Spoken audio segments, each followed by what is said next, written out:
SSC পরীক্ষার result পাওয়ার পর বাবার সাথে গন্ডগোল করে বাড়ি থেকে বেরিয়ে আসি। কারণ ছিল বাবা আমাকে আর পড়াবে না, কারণ আমি পড়াশোনাতে ভালো ছিলাম না। আর ছোট বোন পড়াশোনাতে ভালো ছিল, তাই ওকে পড়াবে। এজন্য বাবা আমাকে কাজ করার জন্য বলেছিল, কিন্তু আমার ইচ্ছা ছিল পড়াশোনা শেষ করব। তাই সেদিন বাড়ি থেকে বেরিয়ে আসি, অনেক দূরে চলে আসি, যাতে কেউ আমাকে খুঁজে না পায়। বাড়ি থেকে আসার সময় আমার প্রয়োজনীয় সব কাগজপত্র নিয়ে আসি, যাতে আমার পড়াশোনা চালিয়ে যেতে পারি। আমি খুলনাতে এসে একটা দোকানে কথা বলি আমাকে কাজে নেওয়ার জন্য। প্রথমে না কাজ দিলেও পরে সব শোনার পর তারা আমাকে কাজ দেয়। সারাদিন কাজ করলে আমাকে খেতে দিত, আর 50 টাকা দিত। টাকাটা আমি জমিয়ে রাখতাম, আর রাতে দোকানেই থাকতাম। এভাবে 1 বছর চলে যায়। 1 বছরে আমার হাতে বেশ টাকা জমা হয়। 1 বছর গ্যাপ দিয়ে আমি কলেজে ভর্তি হই। ইন্টারমিডিয়েট 1 বছর ক্লাস না করে পরীক্ষা দিই। রেজাল্ট মোটামুটি। আমার ইচ্ছা ছিল আমি ভালো একটা রেজাল্ট করব। আর 2 বছর দোকানে কাজ করে অনেক টাকা জমিয়ে রেখেছি। তাই ভাবলাম একটা ম্যাথস নিয়ে থাকি, তাহলে পড়াশোনা করতে পারবো, ক্লাস করতে পারবো, আর টিউশনি করে নিজের খরচ চালিয়ে নেব। ছাত্র হিসেবে খুব খারাপ না, আশা ছিল টিউশনি পাবো। প্রথমেই টিউশনি পেলাম ম্যাথস মালিক পাভেল কাকার ছোট মেয়ে, ক্লাস 1-এ পড়তো। সকালে ক্লাস করতাম, তারপর এসে দোকানে কাজ করতাম। তারপর বিকেলে নিজে প্রাইভেট পড়ে তন্নিকে পড়াতে যেতাম। তন্নিকে পড়ানোর কারণে ম্যাথস মালিক আমার থেকে টাকা নিতেন না। 6 মাস এভাবে চলছিল। তারপর আরও কয়েকটা টিউশনি করাতাম, যাতে আরও কিছু টাকা জমাতে পারি। এভাবেই অতিবাহিত হয়ে গেল 2 বছর।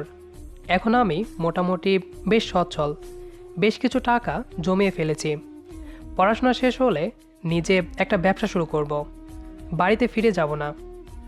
খুব মনে পড়ে মা আর বোনের কথা, কিন্তু পাষাণ্ড বাবার কথা মনে হলে আর যেতে ইচ্ছে করে না। আজ তন্নি রেজাল্ট দিবে, তাই ওকে নিয়ে রেজাল্ট দেখতে গেলাম। রেজাল্ট দেখে কাঁদা শুরু করলো তন্নি। 1 মার্ক কম পাওয়ার জন্য রোল 2 হয়েছে। তবে সে কাঁদছে অন্য কারণে। পরীক্ষার সময় বলেছিলাম 1 রোল করতে পারলে 1 বক্স চকলেট কিনে দিব। তন্নিকে নিয়ে একটা বেঞ্চে বসলাম। কাঁদে না সোনা, এরপর থেকে আরো ভালো করে পড়বে, তাহলে তুমি প্রথম হবে। তাহলে আমাকে এক্সবক্স চকলেট দিতে হবে। হুম। এখন আমাকে চকলেট দিবে না? কিভাবে দিব? তুমি তো 1 রোল করতে পারোনি। আবার কান্না শুরু করে দিল। আমি বললাম চকলেট কিনে দিব, তবুও সে থামে না। হঠাৎ ব্যাগ নিয়ে একটা মেয়ে এসে তন্নিকে কোলে তুলে নিল, সাথে আমাকেও ঝাড়ি দিল। এই ছেলে, কে আপনি? আমার মনিকে কাঁদাচ্ছেন কেন? বুনু, আমার রোল 2 হয়েছে বলে দাদা চকলেট কিনে দিবে না বলেছে। তুমি 2 রোল করেছো? আমি তোমাকে চকলেট কিনে দেব। না, দাদাকে চকলেট কিনে দিতে বলো। তুমি চিনো ওনাকে? দাদা আমাকে পড়া দেখিয়ে দেয়। তুমি কার সাথে এসেছো বনু? দাদার সাথে। বাবা মা কেউ আসেনি? না, আচ্ছা চলো বাড়িতে যাই। আগে আমাকে চকলেট কিনে দিতে হবে। ওই মিয়া, দাঁড়িয়ে কি করছেন? যান, বনুর জন্য চকলেট কিনে আনুন। মেয়েটার ধমক শুনে আমি 1 বক্স চকলেট নিয়ে আসলাম। চকলেট পেয়ে তন্নি খুব খুশি। ব্যাগটা নিয়ে আসুন। মেয়েটা তন্নিকে কোলে নিয়ে বাড়ির দিকে রওনা হলো। আমিও পিছে পিছে ব্যাগ নিয়ে রওনা হলাম। তন্নিদের বাসায় পৌঁছে ব্যাগটা রাখলাম। তন্নির মার্কশিট কাকিমার হাতে দিয়ে চলে আসলাম। এখন শুধু নিজের পড়াশোনা করছি, আর বিকেলে দোকানদারি করছি। টিউশনি শুরু করব কিছুদিন পর থেকে। 15 দিন পর কাকিমা আমাকে ফোন করলো। তানভীর, কোথায় তুমি? কাকিমা, আমি তো মেসে আছি। কতদিন হয়ে গেল বাসাতে আসো না? আসলে মেস থেকে বের হওয়া হয় না। আজ বিকালে বাসাতে আসবে? আজ তন্নির জন্মদিন। আচ্ছা, আসবো। একটা শার্ট গায়ে দিয়ে বেরিয়ে পড়লাম বাজারে। দোকান থেকে একটা সুন্দর ড্রেস কিনলাম আর এক বক্স চকলেট কিনে নিয়ে মেসে ফিরে আসলাম। বিকালে রেডি হয়ে বেরিয়ে পড়লাম তন্নিদের বাসার উদ্দেশ্যে। বাসাতে ঢুকতেই কাকিমার সাথে দেখা। আপনার আসার সময় হলো?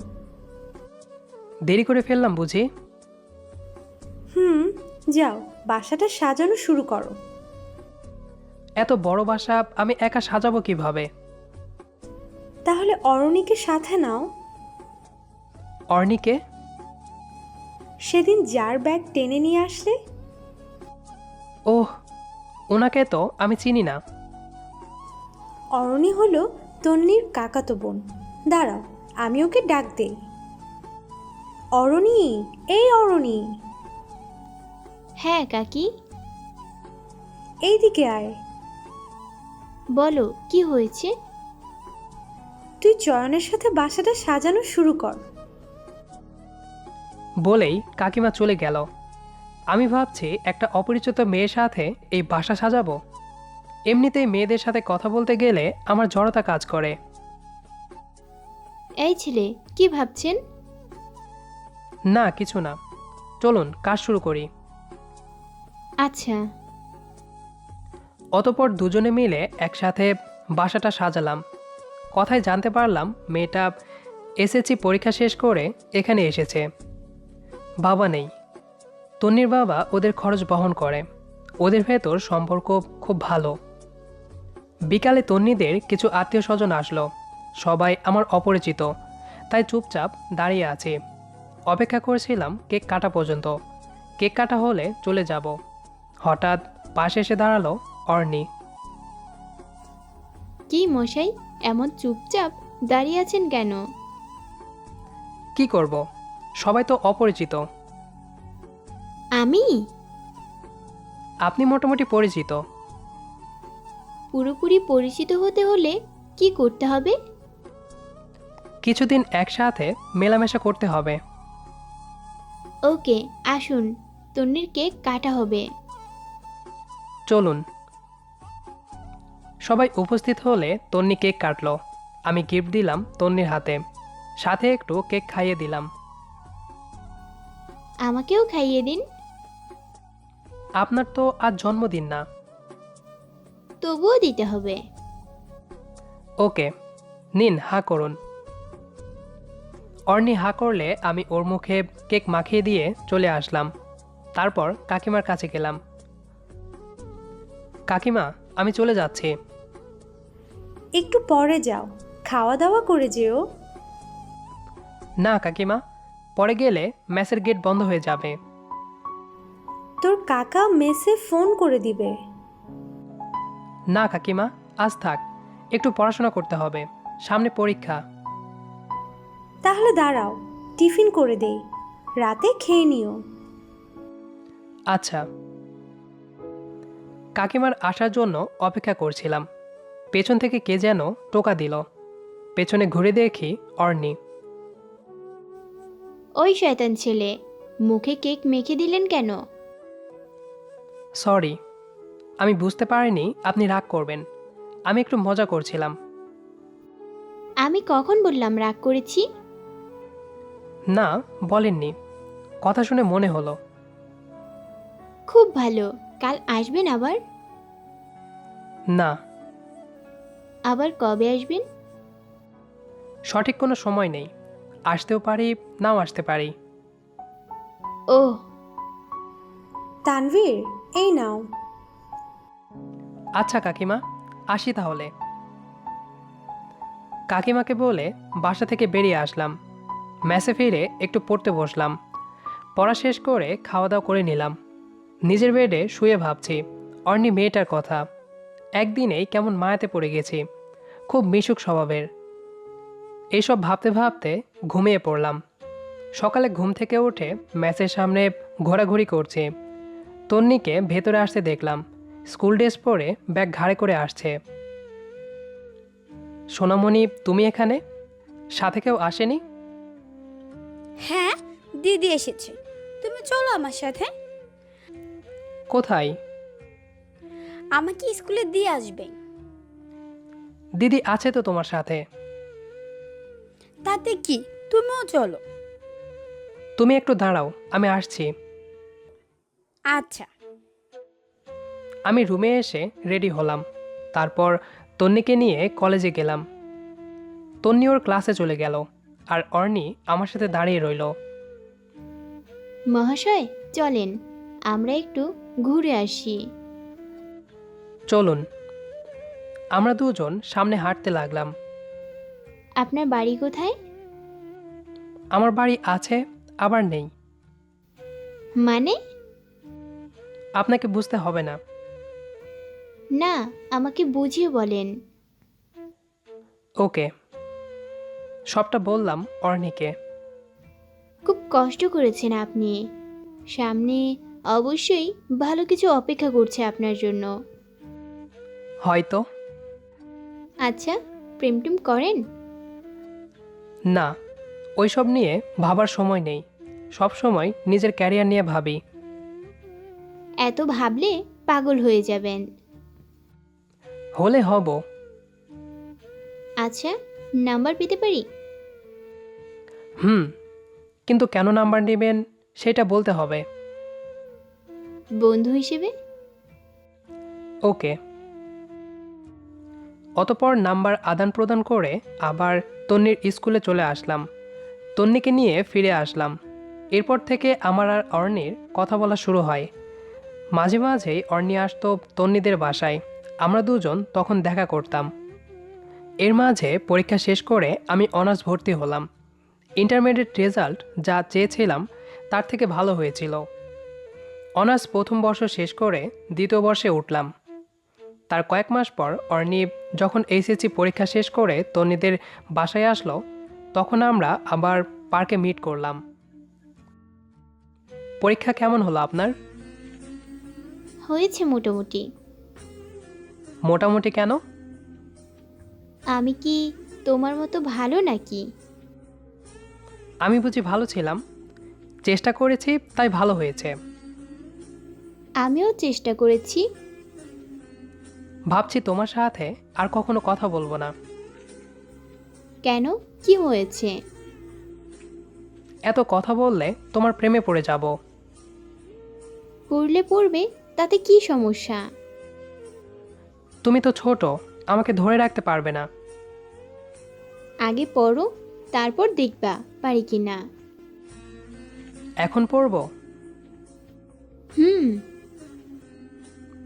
অর্নির পাশ থেকে উঠে ওর সামনে হাঁটু গেড়ে বসলাম। তারপর ওর পা আমার হাঁটুর উপর রেখে পায়েল পরিয়ে দিলাম। অনেক আগে থেকেই এসব ভেবে রেখেছিলাম। আজ এজন্যই অর্নির সাথে পার্কে মিট করলাম। আমার রানী হবে? হুম। আমাকে বুকে জড়িয়ে ধরলো। সাথে শুরু হলো কান্না। অর্নি পার্কের ভিতর কান্না করে না।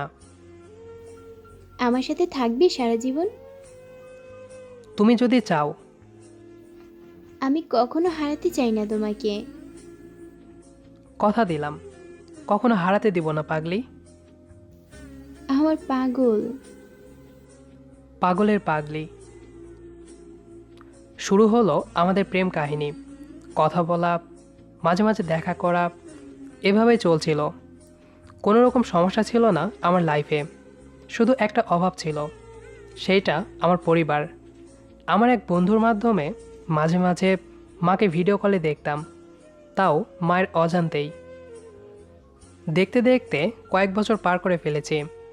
এখন আমি মোটামুটি একটা চাকরি করি, বেতন বেশ ভালো। যা ইনকাম করি তা দিয়ে আমার জমিদারের মতো চলে। তাছাড়া বাড়ি থেকে আসার পর বেশ টাকা নিজের নামে ব্যাংকে জমা রেখেছি। অর্নির সাথে রিলেশন বেশ ভালোই চলছে। মেয়েটা খুব ভালো বুঝে আমাকে। ওর থেকে বেশ ভালো আত্মবিশ্বাস পাই। আমার আর অর্নির রিলেশন ওর মা এবং কাকা সবাই জানে, এতে তাদের কোনো আপত্তি নেই। আজ দীর্ঘ 8 বছর পর গ্রামে যাচ্ছি।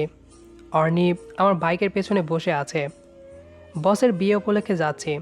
যদিও বিয়ে হচ্ছে একটা কমিউনিটি সেন্টারে, যা আমাদের গ্রাম থেকে দূরে। আর অর্নি আমার সাথে যাচ্ছে আমাকে হারিয়ে ফেলার ভয়ে। যদি আমি আর গ্রাম থেকে ওর কাছে ফিরে না যাই, সেজন্য বাইকে করে তাকে নিয়ে বিয়েতে আসা। কমিউনিটি সেন্টারে ঢুকতেই অবাক হলাম, কারণ স্টেজে বাবা মা এবং আমার পরিবারের সবাই আছে। তাহলে কোনে কি আমার বোন? এসব ভেবেই আমি একটু আড়ালে লুকিয়ে সব দেখছিলাম, কিন্তু অর্নির কারণে পারলাম না। ওই চলো বউ দেখে আসি। পরে দেখব। না, চলো তো। অর্নি আমাকে টানতে টানতে স্টেজের সামনে নিয়ে আসলো। প্রথমেই মায়ের চোখে পড়লাম। পুরোপুরি চিনতে না পারলেও কিছুটা আন্দাজ করতে পেরেছে, এজন্য হয়তো আমার দিকে তাকিয়ে রয়েছে। অর্নি আমার বোন চয়নিকার সাথে কথা বলতে ব্যস্ত। আমি চুপচাপ দাঁড়িয়ে আছি। আমি এখান থেকে চলে যাওয়ার জন্য অর্নিকে ডাক দিলাম।